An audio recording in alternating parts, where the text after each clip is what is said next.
Alright, it's Tribulation, day 61. The whole world continues to spiral downwards. I'm having my own little tribulation within a tribulation. Right now I'm basically, I have like a state form of health insurance that's providing my diabetes medication and health support.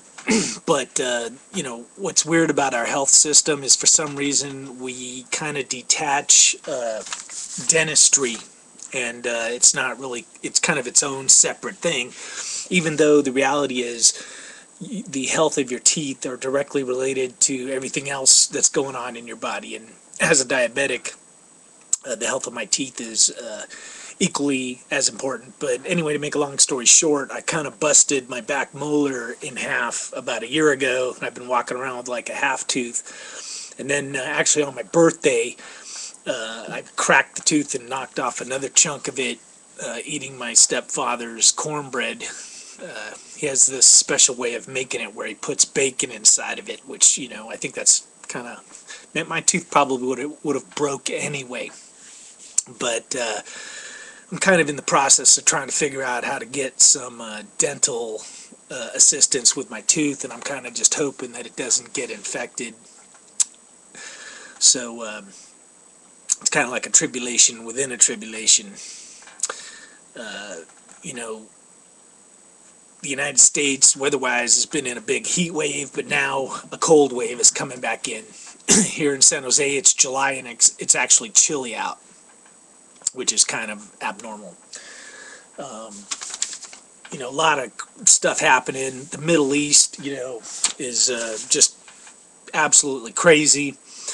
Just running down, you got Syria, where Assad is, supposedly killed 1,600 people in the last several months, and, the United States has really done nothing about it.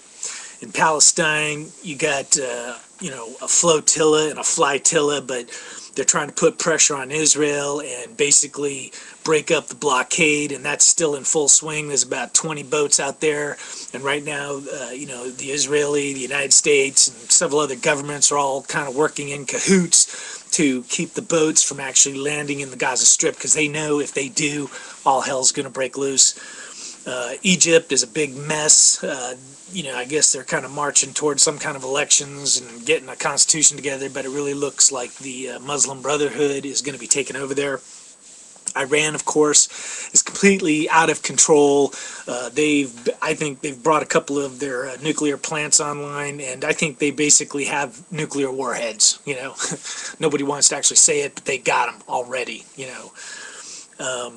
Libya, of course, Gaddafi is still in power. Obama's non-war that would only last a few days or a week has now lasted like 3 months, and there's no end in sight to it. Iraq, of course, Obama's withdrawing all our troops, so more violence is breaking out, and the influence from Iran, is there through this one mullah dude, and the president there has also been, kind of talking with the Iranians. Pakistan, our relationship with them is in the toilet ever since we assassinated Osama bin Laden. They never were really our friends anyway, but that's a really dicey situation. And of course in India, the day ago they had a bunch of bombings, and that's probably all stuff coming out of Pakistan. And Afghanistan has basically got all sorts of violence breaking out now that Obama's pulling all of our troops out there. And of course there's Yemen, which is like the new headquarters for the Al-Qaeda, and the violence and riots and whatnot that are ongoing there.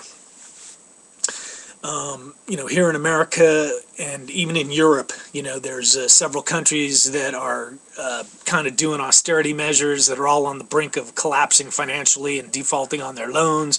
Ireland, Spain, Italy, Greece, and probably several others. Here in the United States, the drama continues with our President Obama just, driving the United States economy over the cliff, providing absolutely no leadership, just playing political games. and worrying about his election coming up in 2012. And I'm telling you, there isn't even going to be an election, because all hell's going to break out, because nothing's going to get done about this debt. And even if they do something like a compromise or a package deal or whatever, you know what, that's not solving anything, because it's kind of like somebody has 5 credit cards that are all maxed out and you give them another credit card. That doesn't solve their problem. So whatever, if it's a deal that Obama negotiates, all it's going to do is delay the inevitable. So instead of our economy collapsing in the next 30 days, it may take another 6 months to a year, but it would still be happening. And the big thing is Obama, is doing 2 things. He's fear mongering, trying to scare old people, and he's also doing class warfare. And the other day he came out and just pretty much blatantly lied to everybody, saying, "Oh, if we don't raise the debt ceiling, the checks to the senior citizens, the Social Security checks, are going to be cut off." And that's bullshit. He could make sure those people get their checks and find other ways to other things to cut off in the government. But it's a trend, man. From Casey Anthony lying her ass off and getting off with murder, getting away with murder. You got our president that, in my opinion, every time he opens his mouth, he's lying, and nobody wants to jack him up. And if anybody even comes close to saying, "Hey, he's not telling the truth," or he made a misstatement, everybody's like, "Are you saying the president's lying? Like, how dare you?" But yeah, you know what? I'll say it. I'm an American, and this, probably our presidents, whether it was Bush, Clinton, whoever, they've all lied here or there. But this guy, Obama, not is he got the greatest deficits ever. Not only is he raising more money than any president ever, and I don't know why anybody's giving him any money, but in my opinion, he is lying more than any president has ever lied to us. That's just from my view. But we also got Roger Clemens. He's been lying his ass off about the steroids, him and Barry Bonds, but they just threw his case out of court on a mistrial. Just because the prosecutors somehow screwed up and were kind of, messing with the jury, trying to, insinuate stuff or whatever. But you know what? It's still, going towards the corruption and the ineffectiveness, and the fact that, truth, justice, and liberty in America isn't really working anymore. And you can get away with lying, just lie. And, you don't even know who's telling the truth, because even when people are telling the truth, other people are accusing them of lying. So to me, the truth is like, hanging by a thread, which is bad news, man, because that's another reason why the world is, deteriorating so rapidly. Because, you know what, the truth has to be able to, survive and win out in the end. Because if the truth doesn't win, then there's no hope for anybody. So, I'm just going to keep speaking truth to power of itself. Hey! My dogs are going crazy, barking at people outside, Hey, my park down the street's looking like crap. They haven't picked up the trash there in like a week. I don't know what's going on. I think it's the city cutting services. And, I think it's the beginning of what's coming, whether it's state by state, the state of Wisconsin shut down, or the federal government, shutting down in the next month or so. But, society as we know it is going to kind of break down, and we'll probably fall into a kind of an anarchist state, and we'll just see what happens, because I know Americans know what they have to do. It's all these other people that aren't, Americans, illegal Americans, or, just don't have their heads screwed on. We'll have to see where they're at. But that will be the conflict, man, like another civil, war in the United States basically could erupt, in the next year or so, which is kind of scary.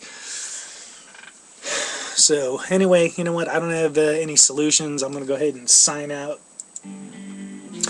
I got some things I'm working on today, but I'm staying positive. I'm still pushing forward my confronting program. So keep on rocking. Peace.